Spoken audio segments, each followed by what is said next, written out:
Let's start with the thing you're not supposed to say out loud. If you're a chosen one, you probably feel allergic to the way money is made in the modern world. Carl Jung would call this a clash between persona and self. The persona, the mask we wear to fit in, says, smile, take the meeting, apply the job because it pays really well. But the self, that deeper organizing intelligence within, keeps whispering, this isn't you. When those two collide, you experience what looks like financial stuckness, but is really a spiritual refusal. It's your psyche declining to make a living by wounding your own integrity. You've tried to blend, haven't you?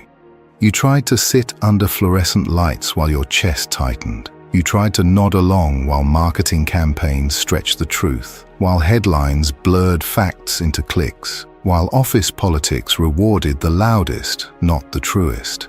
Maybe you even got an offer in a system that profits when people stay unwell, uninformed or in debt, and every cell in your body said, no. You are not broken for feeling that. You're awake.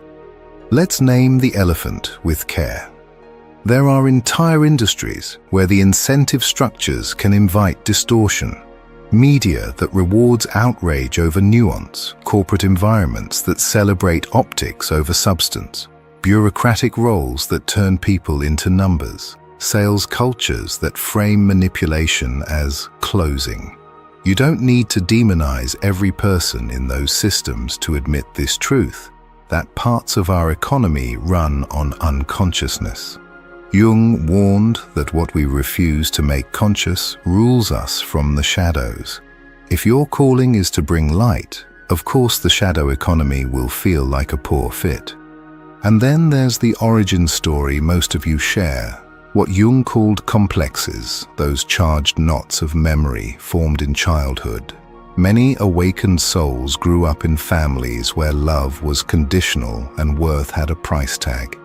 Maybe you were the scapegoat, blamed when the house stormed, praised only when you disappeared. Maybe you were the mascot, performing cheerfulness to distract from adult pain.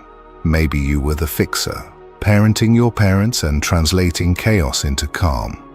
These roles trained you to override your body's truth to keep the system together. They also trained you to confuse exhaustion with virtue. If no one back then mirrored your inherent worth, money now can feel like a trial where you must constantly prove you deserve to exist. Narcissistic wounds often leave subtle scripts. Don't be too big, it threatens people. Don't be too soft, it makes you a victim. Don't be too honest, it will cost you.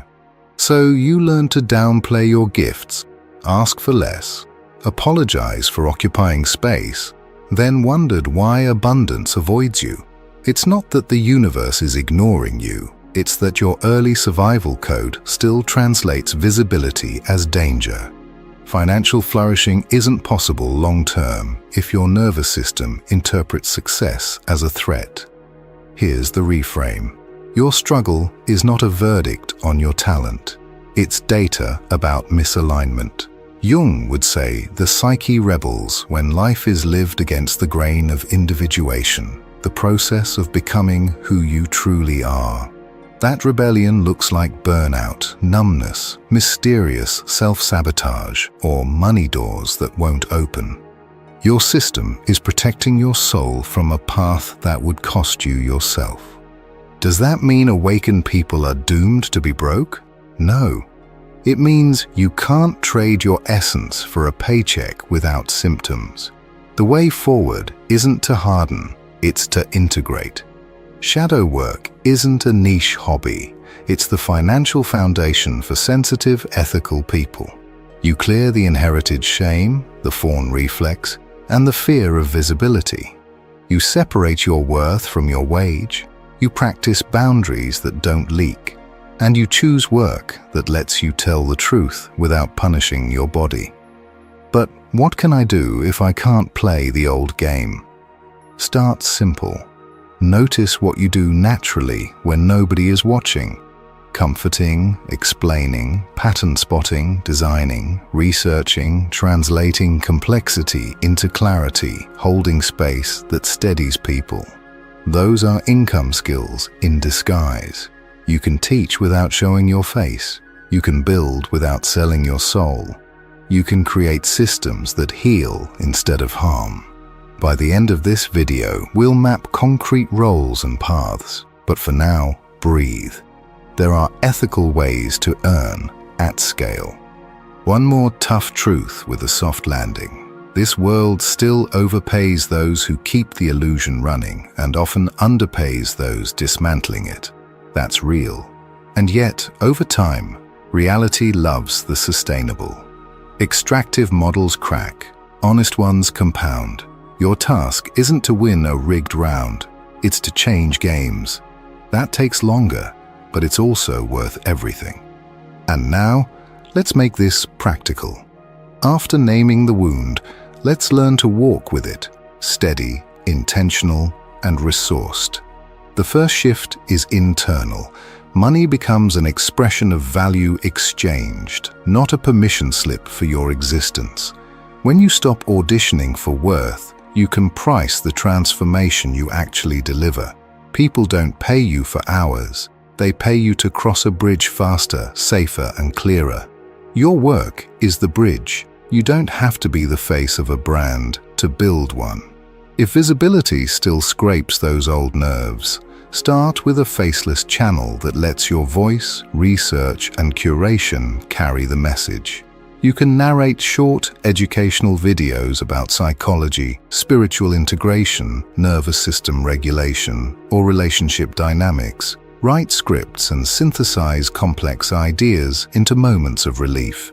You can build a channel that reviews healing tools with radical honesty. Breathwork apps, somatic books, journaling systems, meditation tracks, and earn affiliate income while protecting your audience from hype. You can create guided audios that help people downshift before sleep or upshift before work, license them to platforms, and sell bundles on your own website. You can run a research concierge that summarizes Jungian concepts in everyday language for coaches, therapists in training, and content creators who are drowning in jargon. You can ghostwrite newsletters for values-aligned practitioners who need a steady voice and a reliable publishing rhythm. You can design curriculum, micro-courses on boundaries for empaths, communication scripts for recovering faunas, shadow work prompts that turn insight into action. None of this requires your face, only your wisdom and clarity. All of that lands better when your nervous system is on your side. Before you make an offer, practice tolerating small doses of visibility. Record your voice for 90 seconds and post it to a tiny audience. Sit with the sensations that rise without arguing with them. The goal isn't to eradicate fear, it's to expand your capacity to feel fear and move anyway. When your body learns, "We were seen and we did not die," pricing and pitching stop feeling like cliff edges. Pair that with clean boundaries. Define your working hours, your response times, and what your service includes. Boundaries aren't walls. They're the shape of your yes. Without them, resentment leaks into everything, and resentment is expensive. On pricing, imagine the after state you deliver. If someone arrives scattered and leaves clear, arrives ashamed and leaves self-respecting, arrives confused and leaves with a plan, that arc has value. Name it, package it. Speak to outcomes, not to personal heroics. You're not selling yourself. You're offering a container where change happens. Start with one offer that is simple enough to repeat and strong enough to be proud of. Refine by feedback, not by self-attack. If employment is your season, aim for roles that reward truth-telling. User research that listens beyond the script. Editorial work that restores nuance. Operations that replace chaos with compassionate systems. Community moderation that shields people from harm.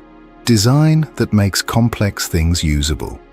Inside any organization, be the reality bringer who softens sharp edges and clarifies what's real. Your integrity becomes an asset when it saves time, reduces churn, calms teams, and protects the end user from harm. Outcomes leadership understands. There will be weeks where progress looks like inches, where the old panic hums, where invoices feel like confession. Keep going. Integrity compounds like interest. The clients who find you will be the ones who were searching for someone exactly like you. Honest, tender, rigorous, and unwilling to sell relief you don't believe in. The money that follows will feel different, cleaner in your body, gentler in your sleep, and sturdier in your future. Here's where it all knits together. The money problem was never only money. It was a mirror of belonging. If you grew up as the truth teller in a house that punished truth, of course, adulthood felt like walking through rooms where you're paid to pretend. Jung said what we refuse to confront returns as fate. The family story, be small, be useful, be the lightning rod, kept looping until you saw it. Now the loop breaks, not with drama, but with repetition. Small, honest choices that slowly make your life match your values. Shadow work is how you stop dragging your past into every invoice. You notice the moment you're about to undercharge because someone sounds disappointed and you breathe instead of bargaining with your worth.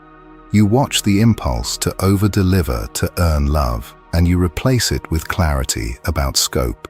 You feel the urge to rescue a client from their feelings and you return to your role. A guide, not a savior. Each micro-choice rewires the nervous system that once equated money with appeasement. You begin to experience income as reciprocity, not ransom. The world will still reward those who keep the illusion alive, and some days that will sting. But illusions are expensive to maintain. They burn people out. They bleed trust. Your advantage is sustainability. You aren't selling spectacle. You're selling reality that relieves suffering. Reality scales. A faceless channel that teaches 5-minute grounding practices might calm 1,000 anxious commutes this week. A quiet library of digital workbooks might help hundreds of fawners learn to say no without shaking. A recurring group that meets live once a month to walk Jungian concepts into daily habits might be the village you needed at 12 and never had. These are not fantasies. They are businesses built from compassion and competence. You'll find that marketing becomes easy when you tell the truth about the problem you solve. Speak to the moment at 2 a.m. when someone stares at the ceiling, wondering if their sensitivity is a defect. Speak to the feeling after a meeting where they swallowed a no and felt the old ache in their throat. Speak to the practical bridge you offer. What will be different by Friday, by next month, by 90 days? You don't need to posture. You just need to be findable by the people already praying for you. Patience is your ally, not your punishment. Think in seasons. Season 1 is craft. Make the thing excellent for 10 people. Season 2 is signal. Make it discoverable for 100. Season 3 is stability. Make it repeatable for 1,000 without breaking your body. There will be weeks where your metrics are quiet and your ego gets loud. That's when you return to the basics. Service, study, sleep, sunlight, movement, one bold ask. In Jung's language, the self is not in a hurry. It is precise. And when doubt floods in, when a relative mocks your little project, when an old boss dangles safety with a side of self-betrayal, remember why you left. You didn't exit to be superior, you exited to stay human. The chosen ones are not chosen to dominate. They're chosen to demonstrate that a clean conscience can compete. You will make money. You will make meaning. You will learn to hold both without apology. And if you need a single sentence to carry into tomorrow, let it be this. I refuse to earn against my soul, and I refuse to starve it. From that vow, design a week you can be proud of. One steady offer, one brave share, one boundary honored, 1 hour for study, 1 hour for rest. Keep doing that, and one morning you'll realize something subtle but unmistakable. The game didn't change you. You changed the game by playing as yourself. So here's the truth. You're not behind. You're on an assignment. The detours, the pauses, the "I can't do this like everyone else" were not failures. They were training in integrity. Jung reminded us that the gold is hidden in what we refuse to see. You've looked, you've felt. You're turning that gold into service. That's why your path is slower and sturdier. You don't have to win the whole game, just play today as yourself. The right people will find you because they're tired of the show too. Keep going. Your calm is currency. Your clarity is currency. Your compassion is also currency. And yes, your work will be paid. If this message hits home, take a moment to ground it. Write an affirmation in the comments. I choose to make money in alignment with my soul. Let's fill the space with powerful intentions. And if you felt seen here, if this gave you clarity or hope, don't forget to like this video so it reaches more people who need it. Subscribe to Fractal Wisdom for more content about psychology, spirituality, and the truth about walking an awakened path in a modern world. Because your journey isn't just about survival, it's about creating a life that feels honest, purposeful, and free.